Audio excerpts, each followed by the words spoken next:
only reason I be wanting to know is just store in my head, like, all right, watch out for these things. You know what scares me? And this is control and ego, which are both very bad things.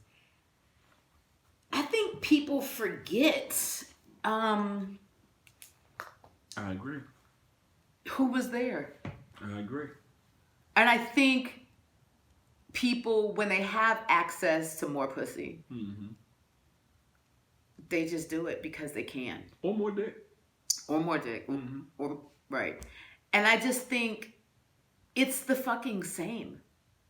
You know, yes, maybe the experience is different. And by no means, I am very open-minded. And I know that people will be attracted to other people in the world. Absolutely. I totally get it. You will see somebody and be like, oh my fucking God, right? We're not blind. We're not blind. And our chemicals don't turn off. Most definitely. But I think that just because you earn more money, just because you earn more limelight. Do you know how many people want to have sex with me on the road? It's just weird. I know. That shit is so fucking weird. I'm like, you gotta be strong. Cause I know. As a man, I be in like when it's easier for a woman to say no. Like, fuck no. No, it's harder for a man to say no. It is easy. It's harder for me to say no. Oh no, it's not hard. Let me say this. At this stage, it's not hard because you just like, no, I'm good. But in the beginning, it's hard. But once you master and having patience and understanding, like everything is not for you. This can match up to this at the house. It's easy. But if your mind not right, it's not even matching up at the house. Somebody said something to me that I thought was profound, but I was mad that it wasn't about me. Was that no, I'm not having sex with other people because of you. I'm not having sex with other people because of me.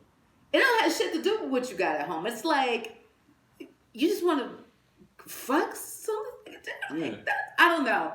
I get it, but I don't. When I get it, but I'm really about relationships. I really love romantic relationships, and I find that I have a hard time finding purpose when I'm not in a romantic relationship. So it's something I found out about myself. So it breaks my heart when people, and I don't know their story at all, right? But it breaks my heart when people who were poor or came out of college together and then have these great opportunities and fucking fuck them up because of some sex.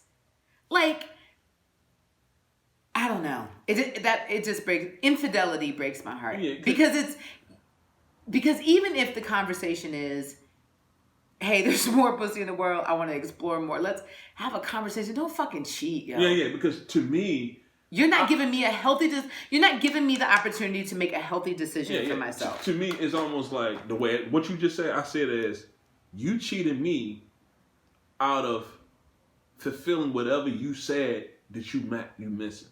Let me take that away from you. Go ahead. When somebody else cheats, and I know this has been said 1,000 times, it has shit to do with you. There's nothing you could have done. Nothing. I agree. It has nothing to do with you. But when it happened, you feel like, what I do? Of course, you do feel like. What the fuck I do? Like, you do feel like that. But there's nothing. When somebody fucking if you're in a relationship, if you and your wife are in a relationship, and I'll just say you because I only know you, and you decide to have sex with somebody else, it has nothing to do with her. It's not because in that moment you thought, oh, I don't like the way her breath smells in the morning, or I don't like her red dress. We're caught up in the chemical of that moment. And if now you decide if you're strong enough to be like, chemical, I'm good. And you're not thinking, she's the mother of my 5 children. That's why I'm not, no, you got to do it because you're not that type of person. Right. So I agree. During this, but it takes you to grow to that person. Let me say this. When I was younger, during this purgatory, there was enough leeway for me to do whatever the fuck I wanted to do. Right. But I didn't because that's not where I wanted to go. Most definitely. And because I had hope for, resolving our relationship, which thank God we did. I just Yeah, no. And it's just not healthy. It's not. Not healthy. It fucks up a lot of shit. It fucks up more than it fucks up a lot. It fucks up more than it helps. I'm thinking. I remember a motherfucker telling me straight up, like, I don't want to be with you no more. Give me that option. But it's not just that. Give me that option. Don't fuck me over. But it's not that black and white. What you just said, like, I was there for you. I was there for you when da-da-da-da-da. Like, and we go through all these stages together, and we get to this stage. But it's not that black and white. You don't run into somebody, a groupie, and be like, oh, you're not calling your wife saying, I don't want to be with you no more because this groupie want to suck my dick. It's not that black and white. You just want your dick sucked. Yeah, I hate you. You know what I'm saying? Look, you're not about to end the whole shit just because you want sex. What it is that people want the... You gotta have self-control, bro. I got self-control. I've been around some bad motherfuckers who try to give me... I'm good. I do not put myself in a fucked up position. The first time I came to Apache, you brought me on stage. You said, this is the first time I've been to Apache. I've never been. I didn't even know what the fuck Apache was, what it was, right? You said... Have you ever cheated on? She said, "Do you got a girlfriend?" I said, "Yeah." You said, do you cheat on your girl?" I was like, "No, I don't cheat on her." You can say, "That's okay. It's only us here. You can just tell us." And I was like, "No, because I've had enough fun. Whereas though, I'm done."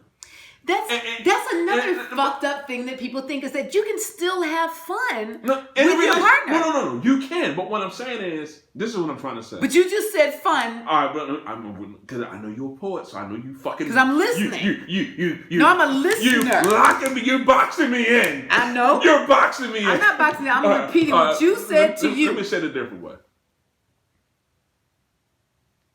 That is not worth me jeopardizing someone I have at the house. It's not worth it. But what kind of person are you, even if she wasn't there? So you let me say this. You would just fuck everything walking if she wasn't there? Oh, at the house? Oh, I wasn't once with her. If you weren't with your wife. Well, let me say this to you, because we're being transparent here. Yeah. When I was younger. I'm talking about today. No, today? Fuck no. I treat myself like, let me say this. This is the thing I had to ask myself. I don't like fucking liars. I don't like fucking phony people. I am real germophobic about touching certain shit. When I was out here running like a madman when I was younger and I doze them, I don't like liars. I'm not going to lie to a woman. I don't want to hurt. I got daughters. I'm not going to hurt women. No, I'm not going to do that. How old are your daughters? Oh, you said 16 then? Yeah. I'm not doing that. I'm not fucking women over. Like you cannot love black women and fuck them over at the same time. What I was doing when I was younger, that's not. Are you with your 16-year-old's mother? Yes. Yeah. I'm not doing that. No. The younger me, you'd have said that shit to me when I was younger. I'm fucking everything over. What's younger? How old are you now? I don't go into that. Oh yeah, you said. I'll tell you off camera, but okay. I always keep it elusive for these motherfuckers. I'll tell you off camera though. Yeah, I'll tell you off camera. Right. But the thing is, it's like, yes, I don't. I'm scared. I'm scared of diseases. I'm scared of hurting women. I'm scared of the creator saying, yo, I changed your thought process and you out here being a piece of shit. No, I'm not doing none of that shit. When you know better, you do better. And I know better. I know not to hurt women. And here's the other thing I'm happy about. I'm happy that I've never been in the poetry industry and sleeping with poets. Oh! Well, in the beginning, I slept with one poet. I slept with... And it go wrong. That's what I'm saying. I slept with... Well... I feel like I'm winning on both of these motherfuckers, but the first one definitely, like, then I felt played. Mm-hmm. You know, the first guy I felt played, and then the second guy, we're actually still pretty good. When you say played, like, would they try to use you, who you were, to move No. They were the thing then. Okay. But it literally was some shit out of a movie or a TV show where it was kind of known, not that we made any announcements, but it was kind of known. You could see, like, we arrived together and, you know, shit like that we were fucking. And then, what was I going to say? Then I literally, matter of fact, in Baltimore, showed up to a venue that we were both going to, and he was upstairs kicking it with somebody. Just, I don't even know his person. Sloppy shit. Yeah. Sloppy shit. But no, it was done on, later was... I was told it was done on purpose so that I could be like, oh, this is the You don't gotta do it that way. You don't have to do it that way. That's immature. But see, that's what I'm talking about. Like, people just don't. It was at Warm Wednesdays. You don't gotta move that way. Yeah. If you don't want to be with me, just say, listen. It's over, it's end. Yeah, it's done. That's okay. I'm good with that. I ain't good with you doing like that shit. I'm not good with that. Yeah. You know what I mean? That's not. I don't fuck with shit like that. That's sloppy shit. Rewind. When you was being teased when you was younger, how many of these motherfuckers following you on Instagram now or be like, I'm so proud of you? All of them.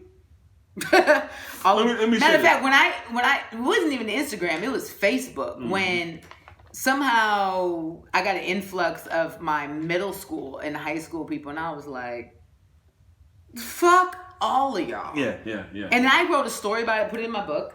I wrote a story about it and posted it on Facebook, back then, and most of them apologized. They were like, oh my God, I had no idea you felt like this. Yeah. So sorry. And they owned up, the kid shit that they were doing. Because when kids be ignorant as shit. Yeah. But they're only taller humans. Right. So if they never fixed or never had that presented to them, then they're just fucking taller. Right.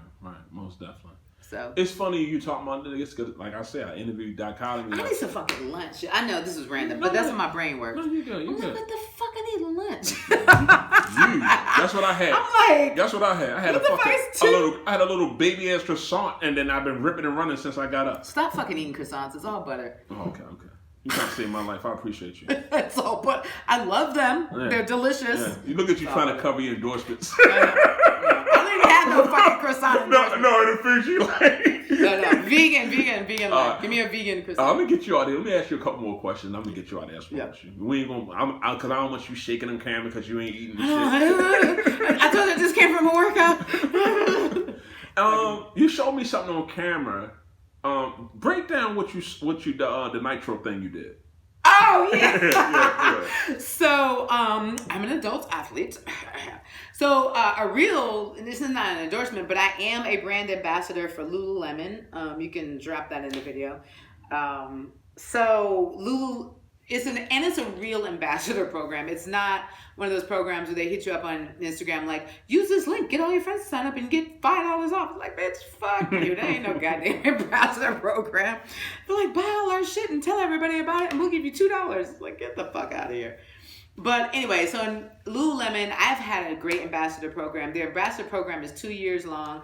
I'm actually on my second term. I'm on my third year. So I'm on my fourth year, actually. I'll be ending next May or July or whatever we end. It would be a whole nother interview for me to tell you about the amazingness that I've had with Lululemon. However, so I say all that to say, me and my friends, we swim, bike, run, we CrossFit, we do a whole bunch of shit. And so this past weekend, I'm not sure if the date is going to be on your video or not. So today is Wednesday, September 30th. So Saturday and Sunday, the 25th and 26th, 27th, 29, is that right? 24 and 25, whatever that weekend was that just passed. We rode on our bicycles 62 miles out to Alabama from Silver Comet, and then camped out. I got a hotel room, should have camped out. The hotel room was shitty. Don't ever fucking stay in that hotel in Piedmont, Alabama. And first of all, the whole city doesn't have reception. The entire city. They know it. It's not like, we don't have reception. No, them motherfuckers know it. And they're like, yeah, well, just drive over there and you'll have it's just like, what the fuck? They had to give us directions written down because we were lost between the campsite and the hotel room. Anyway, long story short, I on the way back on Sunday, slower, everybody's sore, we're taking our time. And I run into, but we're on the Georgia side now because it was only 7 miles from the campsite to we always call it the border. We're like, fuck, we've been brainwashed. It's not the fucking border, it's a state line. But that's how we feel now. It's like, I'm gonna tell you how much. Don't even bring that shit up. I swear to God. Okay. I promise God, they start fucking asking me for my goddamn passport at one of these state lines. Right. I'm gonna have real fucking issues. I was gonna say we really brainwashed because really all this shit is just Earth. All these little lines they put, that's created by the system. Hello. None of this shit is supposed to be in place. But go ahead, you finish. I'm sorry. Anyway, so I met this woman named Denise. On the way back, she was on the Georgia side. She was out in Paulding County. She said she purposely drives out to the Paulding County side because there's less people on the Beltline. Silver Comet, sorry. And then we just happened to talk, and she's Black, and she owns one of 3 Black businesses in Sandy Springs, and it's a medical massage therapy center. And she was like, come get some crowd therapy. Your legs will feel better, and they'll help you with your recovery. And I was like, all right, cool. And so I actually work out around the corner from her at another Black-owned business up there at Sandy Springs Body Works and with Simona. And I was like, fuck it, I'm over here. Let me go check her out. I didn't even call, make an appointment.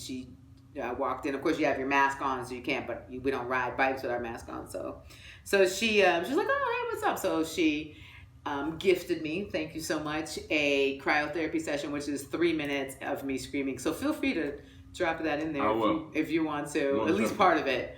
I appreciate it. Yeah, so basically you get naked and they freeze you for 3 minutes, and it's supposed to help with your muscle recovery. But they also use it for cancer treatment. I didn't know that. Okay. They also use it for cancer treatment and a whole bunch of other stuff. So I'm doing a lot for my health.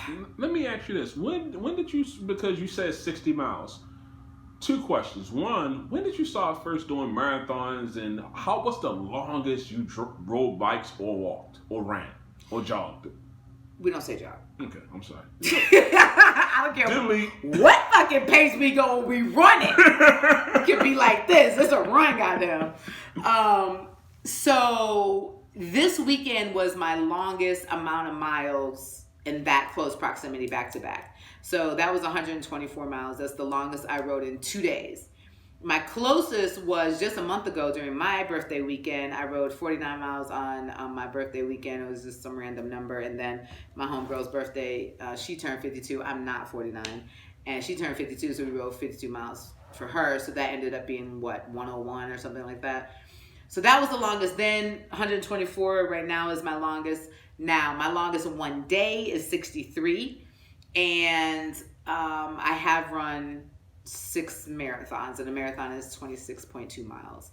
And sometimes people interchange the word marathon because they don't know what a marathon is. So a marathon is only 26.2 miles. It's not a 5K, it's not a 10K. People are like, what marathon are you running this week? The 3.1? And I'm like, that's a 5K. But I get it. I appreciate, people trying to be supportive. And I think right now my identity as a poet and as an adult athlete are starting to level out. Of course, me being a poet and an adult athlete, 10 years ago was like this, but now it's definitely like that, especially with the Lululemon ambassadors. Are you addicted to it? Because it seems like I hope so, yeah. I'd rather be addicted to this than buying shoes I'm not going to wear during COVID. Most definitely. Yeah. When did you first start doing this? So I ran as a child, and I was always involved in sports as a child.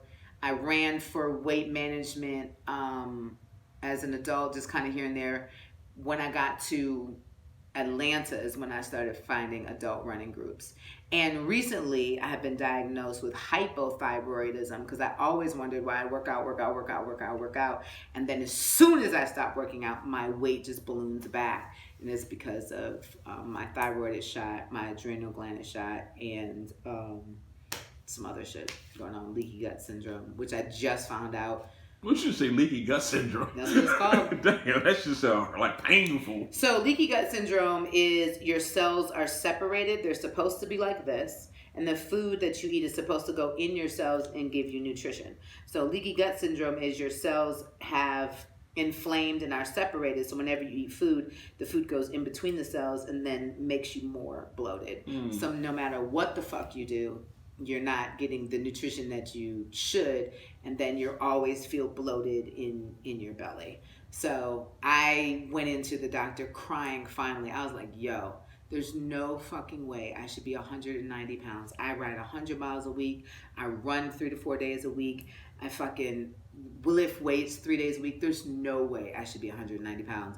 And they're like, well, let's take some blood and find out what the fuck happened and find out those things. So now I've been on meds, again, today's September 30th, for almost 2 weeks, and I'm feeling better. I wonder how many people who have that don't even know they have it. I look at people now because they gave me some signs. So if you see people with their regular eyebrows and they're thinning out on the sides, that's one sign. A rounded, inflamed face. Not somebody that's fat and has a round face, but somebody that's face is always seems puffy. You know what I mean? Brittle nails. And cold toes. So freezing cold toes. Like right now, I can tell that my toes are a different temperature than my body. Also, hypothyroidism, you would have itchy arms and legs. So if you eat something that your body doesn't agree with, so then I also have a gluten allergy. So if you eat something your body doesn't agree with, and that your thyroid is not helping to process and your adrenal gland is not having to process, then your arms and legs will itch from it trying to... I'm describing it poorly, but from it trying to process. Most definitely. You know, so, and I know what the fuck was happening. I was like, do I have hives? I mean, this is going on for years and years. And I told my doctor, I was like, the only time I seem to, because I was yo-yoing between 30 pounds. People don't yo-yo between 30 pounds. Right. They yo-yo between 5 and 10, 5, 15, 5, 20. As much working out as I do, I'm saying. Not just, you know, somebody who's not working out. 60 goddamn miles, that's a lot. Marathons, that's a lot. Yeah. And so I told them, I said, the only time I seem to get back down to my regular weight is when I'm doing this fucking extreme training. I shouldn't have to fucking run 50 miles a week, ride 100 miles a week, lift weights 5 times a week to be fucking a normal size. And they were like, yeah, something's wrong. So then they found out what's wrong. So it's important to check your health, people, inside out. Tell them to run a full fucking panel on your blood. A full panel. Full fucking panel. It's worth it. Even if you have to go to LabCorp and pay it yourself, I think I had a full panel run. And if my insurance doesn't cover it, it's $300. But what $300 did you just spend on some fucking shoes, some bullshit on eBay or anything, Amazon, any fucking thing? Your health is important. Or a game system. How did you come up with poetry versus hip hop? When did you say, damn, that's the name for it? When Moses West created it. When I called Moses and said, hey, can I use that name for a show? And he said yes. Oh, that's dope. Yeah. That's dope. And so he only did it once. And I've always given him a shout out. He's even in our documentary. And Jacksonville was the first place that we went on purpose because we wanted to show tribute to Moses. And actually, we have something for him. I didn't tie up our loose ends from our first online season. But no, Moses had a show and he called it Poetry vs. Hip Hop.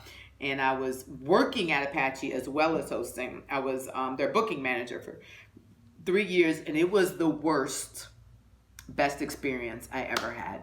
It was definitely a paid internship is what the fuck it was. I learned so much about the music industry in those 3 years, but my boss was the worst boss from fucking hell. Oh, I hate that name. Don't say boss, please. The fucking owner of Apache was the fucking worst motherfucker in life. I've heard that from different people about different stuff, but hey, I don't know. So anyway, sitting there and I needed to fill a calendar date. Somebody had canceled and I was like, oh shit, what do I need to do? Because you have to keep the dates booked. And then I was like, oh, let's do Poetry vs. Hip Hop. So I asked my homeboy to do it with me and he was like, cool. And then we went on the road. Then the chemistry didn't fit. It was myself, Nodat, and that third person. The chemistry didn't fit with the three of us. And so then we changed the whole format and came up with our own shit, kept the name. Moses was cool with it, and the end. When did you, when you did the first one, how did it go off? Did it go smooth? Flying down the block. But you know, the first one, we didn't know what the fuck we were doing. We just needed, basically, the first one was an open mic, and we were like, oh, you're a poet, you're a hip hop artist, y'all come up here, y'all battle, and it literally was like just basically a long ass open mic. Right. So then, now what you see, the structure that you see now is what me and Nodat came up with. Okay. My follow-up question is, how did you learn from the mistake from the first one and make what adjustments you made at the next one? Shit, I don't want to be there all goddamn night. How long was the first one? Fucking 4 hours or some shit like that. So now the show is literally 2.5 hours. It's 2.5 hours, the end. I went to the one you had, it was Teresa Sompart. At City Winery. No, not that one. It was the one before this one. Was it at Apache or was it at Aisle 5? Aisle 5. Out 5. Teresa, that shit she spit that night. I was like, yeah. Damn, and then Ed wrapped it up with the freestyle. Oh, like, yeah. Out 5.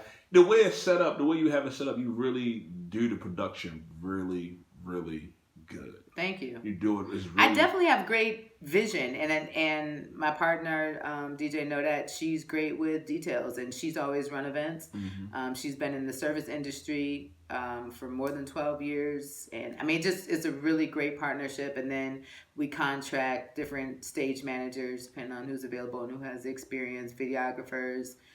The production ends up being like 25 people per show, and we have to manage 25 different parts, personalities. It's nuts. Yeah, I can imagine. Yeah, I can imagine. So. But that early... 2 women, people. Yeah. 2 black women. Do you promote that at the end? Do you tell? I say it in the beginning. Okay. I say it in the beginning. I've only seen you in person a couple times, right? And the times I seen you in person, you always make sure that you give out good information to the audience or to other poets. It's like what? Like basically, even when you throw the kickbacks for free, you could be like, I'm hitting these motherfuckers in the head. They're going to get this information, but you're going to pay to get this information. You consistently. I saw you do it at what's the thing that Poppy, Mother, and all them had? What was that? Oh, at the Sunday school. Yeah, I saw you do it there. Yeah, you consistently give out information for free to help poets that's on the come up. Mm-hmm. What made you start doing that, or has that just always been something you've done? Nobody did it for us. Yeah. Nobody did it for us. Not that if you didn't develop a relationship with somebody, of course, then they would take you under. But like I said, there's no spoken word school. There's no structure for this. Not yet. No, I mean which is kind of cool because you can make up your own life path. Yeah, but it's also like you don't have to go through the bullshit that I went through, and them being younger and more millennial and quicker with the phone and technology, I need your help. Most definitely. You know what I mean? I'm not 80 years old. Right, you know, right. I'm at that weird mid-range age. Definitely. I've been telling people, I'm like, I'm not exactly for like a Lifetime Achievement Award yet, but I'm also not 25 anymore. So it's just kind of like, we can keep each other relevant and popping. I can tell you where to go, and you can tell me what new technology, what the fuck I'm supposed to be on, what I'm supposed to be doing, and where's the audience, where's the digital audience at. So, yeah, and there's no need to make mistakes, and there's no need to fucking rent shitty ass places. Like, set a standard for your own living. Mm-hmm. You know what I mean? Just because you're an artist doesn't mean you have to fucking eat ramen noodles every day. And you can set worth to yourself, especially during COVID. Some people, they have asked me to do stuff. Cool, but I also think that people are taking advantage of the COVID situation. Oh, it's COVID. We don't have any money. Just, blah, blah, blah. I'm like, find it. Yeah. I found it.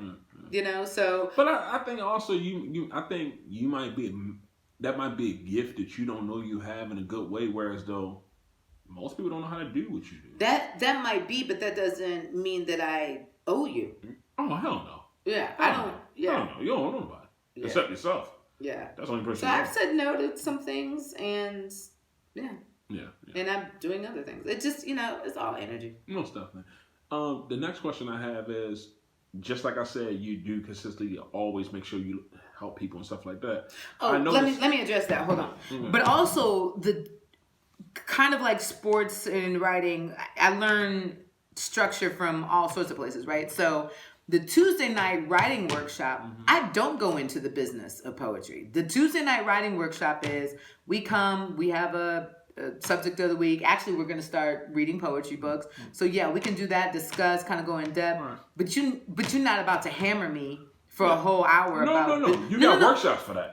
So then what I do is, like anything else, you build your following, and then, oh, hey, this Saturday afternoon, I'm going to provide you lunch. You're going to pay whatever X amount of dollars for this workshop, and then you get a book, a packet. Then you get the conference feel. But still, I still like to support Black-owned or small businesses or the businesses here on the Southwest side. So you find a space where people are going to feel comfortable, want to stay all day, do a master's class. I did one. I did 2, and they were amazing. And they were great. Provided lunch and a snack both times.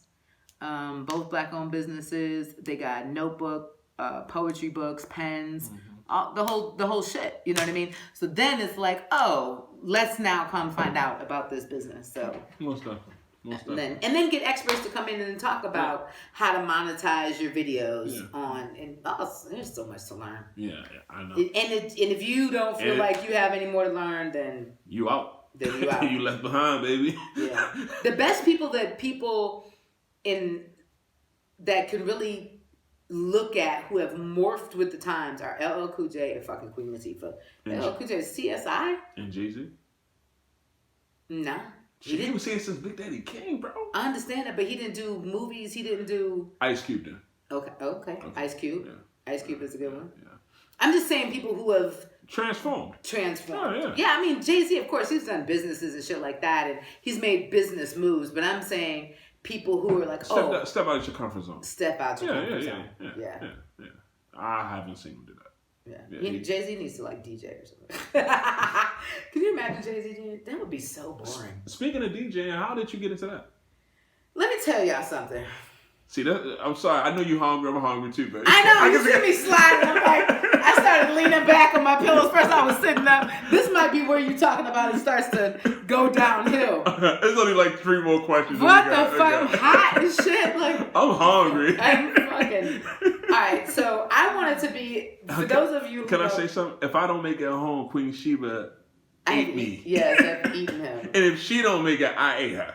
Well, I'm in the house, so yeah. Okay, well. If you don't see her no more on stage, I'm accountable. Yeah, if I don't make it to a business feature next week, then y'all know where I'm at. So I've always wanted to be a DJ. So my bucket list before bucket list were bucket lists. I wanted to learn how to play the drums, cut hair for some reason, maybe because I was always cutting my hair, and then be a DJ. So DJing, I'm definitely still always discovering new music and always discovering the buttons on my board. I just bought that brand new board that I showed you. I had that little tiny practice one for the first year and a half. No, first 2 years.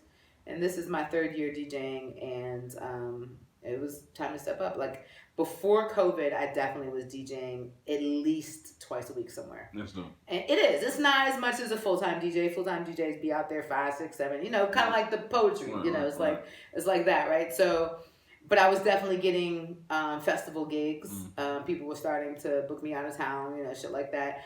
They started to request, me bringing my own sound system. So I just bought my own fucking system. And now I can go anywhere, people. Okay, just bought myself a new little car. Let's do this. So I've always wanted to do it, and then my partner was the DJ when we started dating, and of course people think that it was her influence. It really wasn't. And actually it's a hindrance to have. It's like when Kevin Hart's first wife decided to become a comedian. Right. And everybody was like, oh, you're a comedian because Kevin Hart was a comedian. It's like, nah, she wanted to be a comedian already. Right. And then unfortunately, because of the divorce, what she had to talk about was their marriage, and then she just sounded bitter. Right? So then people were like, But it's actually it's worse for me to have an awesome DJ in the house, because then it's like, why you ain't do this? And how come you ain't know that? And it's like, again, this is my journey. This is my time. If I decide to practice 1 hour a week and you practice 5 hours a day, like that, this is just the journey that I'm going on. You know what I mean? Most definitely. So I would love for DJing to be more full-time than poetry. I would love to, because poetry I've had 20 years. Yeah. It'll be 20 years next year, July. So I would love the next 20 years to be me DJing. Kind of like me and MC Light. Come on, MC Light, hook me up. Come on, son. And look, and she's on fucking, what is it, Power now or whatever the fuck? She's on, what's it called? She on Power? She's on, she ended up on Power. She ended up a small part on Power, and now what is this called? This is called something else. It's not called Power. It's called Book 2. Whatever the fuck it is. She has a main role. Okay. So. I saw in something else she was acting in. I can't even think of what it was. No, it wasn't The Wire. It was Power because her and the dude from The Wire were on there. That's why I keep thinking it was The Wire. It's not The Wire. But anyway. The other thing I was saying, like, I remember I saw George and me posted you gifting her a sponsorship or something for Tamika Fest. Oh, yeah. Yeah. Mm-hmm. That's shit like that. Shit dope, yo. Thank you. To me, that's dope as shit. She was like when we talked about it, and she was talking to me about it, like she was so appreciative and like stuff like that. George and me is a great person, and her festival is really was under everything, underrated, underfunded, advertised, under everything. And if it had not been for COVID, we would have been able to use, that funding again. And that funding came from Lululemon. It came from me being a brand ambassador at Lululemon. And they called me up, and I think they only did 4 cities in the world. Mm-hmm. And Lululemon is all over the world. And they were like, hey, do you know somebody that you want to give $20,000 to, or do you have an idea to give away $20,000, however you want to do it? Mm-hmm. So they liked my idea so much that they came down here, gave her product, paid for the venue, paid for every artist that was in the fucking show, paid for all the fucking food. They were here for 3 days. They completely outfitted me for the entire taping. Except for the dress that I had on, that was made by Yedida, and for the show. And then what the fuck else? I mean, they just, it was just you just went all out. Basically. All out. It was an A1 experience. They interviewed her mom. They went to her house. Yeah. I think they went by her school. They were here for 3 days, and then they were like, and I couldn't tell anybody about the $20,000. The only person, she didn't know. So when you see the clip, I can send that to you too, so you can drop it in there. It's short, it's like 2-3 minutes. So they came and taped for 3 days for a 3-minute video. That's dope. That mean they really in bed with you. Yeah. Maybe that's the wrong way to say it. No, I got you. They really fuck with me. Yeah. Because some people, they want to use you up and that's it. No. Yeah, they support me as a spoken word artist. And, I told them her whole story. She's a poet and, whatever. But what's cool that she was already a luminary. I know that's a whole nother thing. That's another Lululemon phrase. But she was already kind of entangled with them as well. They already kind of knew her as well too, so it helped. And then so I had to keep the $20,000 a secret. And then when they got here, they were like, we're gonna give her $5,000 for her pocket, because it was like 2 weeks before Christmas. That's dope. And then so we purposely told her on stage the $5,000 first. And everybody stood up and was clapping, and I was like, they don't even know about this $20,000 yet. So you weren't there, huh? No, I wasn't. Yeah, I wasn't. It was at 595, and then I will have to say on camera,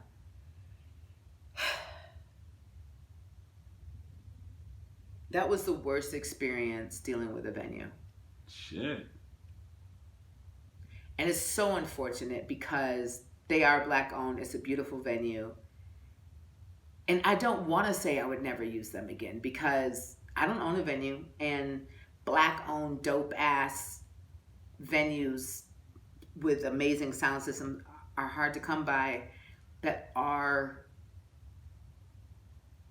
affordable, right?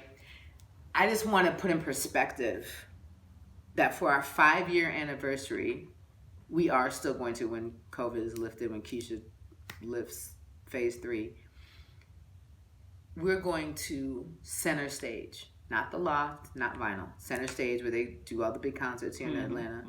Seats 845 people. That's where we're going to do our 5-year anniversary for Poetry versus Hip Hop. It costs us the same amount of money to do 595 for a fourth amount of the capacity, or gratitude, or thankfulness, or appreciation, or they nickel and dimed us so fucking bad. And we got into a bind where it was too late to change venues. Do or die. Yep. So all this was happening behind the scenes that, Georgia didn't know. It was very frustrating, and I wanted to blow up every time I went over there. It was, the food was shitty. It was sparse. It was horrible. I don't know. Motherfuckers don't get there. If we do it right, we can keep eating together. Because other people pay it without flinching.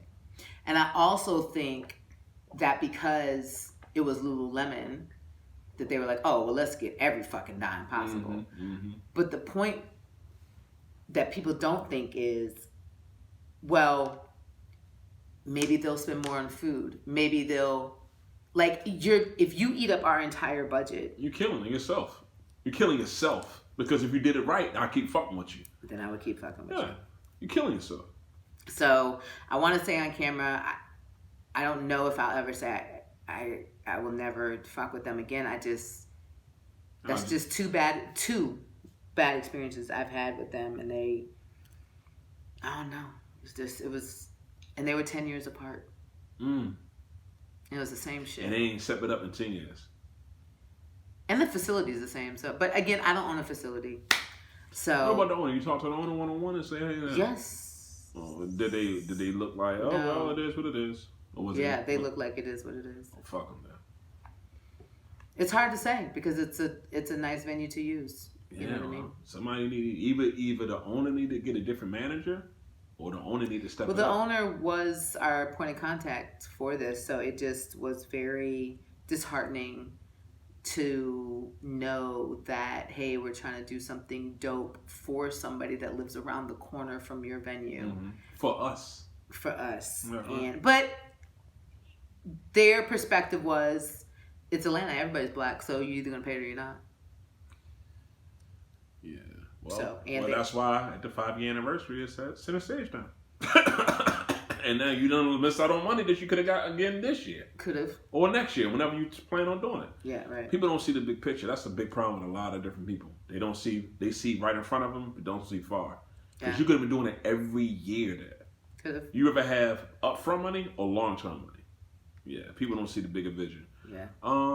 You talking about you wanted to be a barber. Did you ever pursue that? Nah, I'm good with that. All right.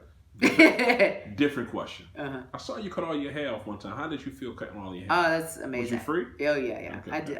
I got locks under this hat now that are... Oh, if you drop the video in there of my cryotherapy, you can kind of see them sticking out. So I'm like 5 months in on my locks, but I started with an afro, so it wasn't like super short.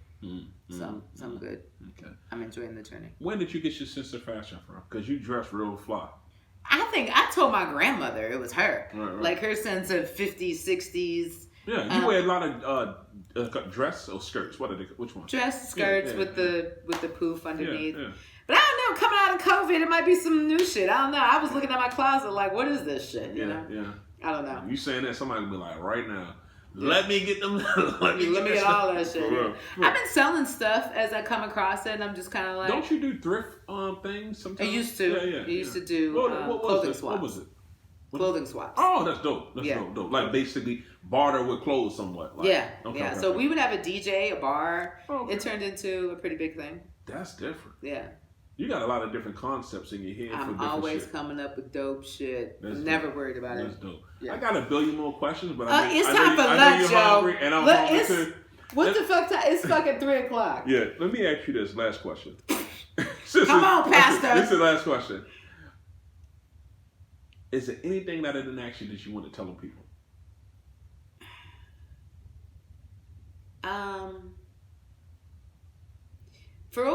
For spoken word in general, create opportunities for poets like you create them for DJs and for bands. And not as an afterthought. Not as we'll have a poet open up while people are still putting out chairs. Like, make the poets intentional. And just like any other genre in the world, there are poets that suck and there are poets that are amazing and everybody in between. Mm-hmm. There are rappers that suck and there are rappers that are amazing and everybody in between. There are singers that suck, there are singers that are amazing and everybody in between. Find the ones that you like and employ them over and over again or ask for references or whatever. And I'm not just saying me, I'm available. And just give spoken word, a real shot, not just an afterthought. No, I think that's about it. We've covered every fucking thing. Give me your website, your social media, and online information.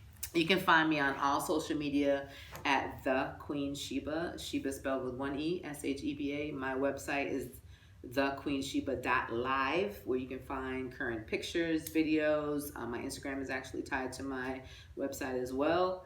You can contact me through my website. My phone number is on my Instagram page if you ever lose it. I'm always looking for people to come and do videos of me when I perform, when I DJ, and make cool 1 to 3 minute videos that I can always upload onto my YouTube page. If that's you, I'm looking for you. And I would love to DJ your next event. So please give me a call, 404-697-9734. Actually, text me. I never answer the phone, but you can always text me. One more question before you go. Oh, my God. No, sis. Let them know what CDs or books you have available. Oh, hey, I got some right here. Where are they at? Wait, I'm getting up. So I will be bringing these to the feature next week. I don't know when this video is going out. So this book, I actually have some copies here in the house.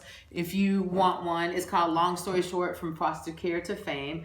This has short stories and poems in here that talk about me being adopted, etc. This is my author picture of me in the back. I think I was like 8 or something like that right here.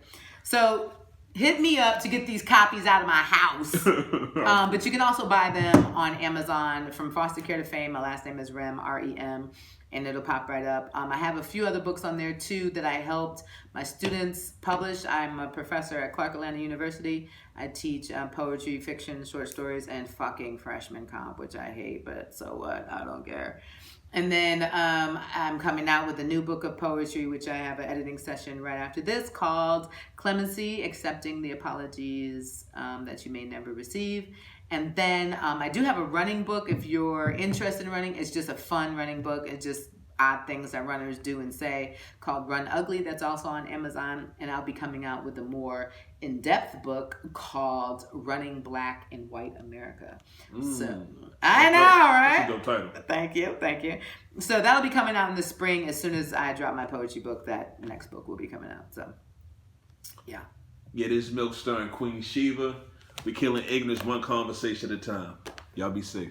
Thank you, Queen. Peace.